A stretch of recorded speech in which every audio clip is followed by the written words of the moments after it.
Welcome to Chillin' 101. We hope this video helps. Start by clarifying requirements, capacity targets, latency limits, compliance needs, and budget. Next, pick a cloud model, public for scale, private for control, hybrid for balance, and justify that choice. Then establish identity and access management immediately.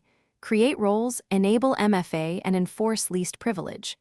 Once done, provision a small test account and tag resources for cost tracking. Make sure to document naming conventions so you can scale consistently and avoid chaotic resource sprawl later. Now construct the core. Design your network with VPCs, subnets, routing tables, and security groups to isolate traffic.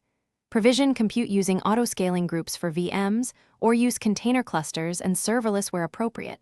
Autoscale policies should match traffic patterns. Attach storage. Use block storage for databases, object storage for assets, and set lifecycle rules and backups. Once your services are live, configure monitoring and logging so you can observe behavior, correlate metrics, and tune autoscaling thresholds. Finalize by locking down security. Enable encryption at rest and in transit, store credentials in a secrets manager, deploy a web application firewall, and schedule patching.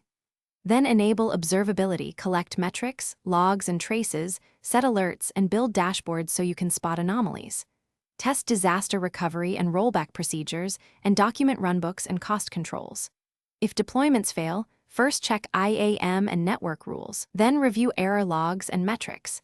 This single troubleshooting step often reveals misconfigurations. Thanks for watching. Consider subscribing if we helped you.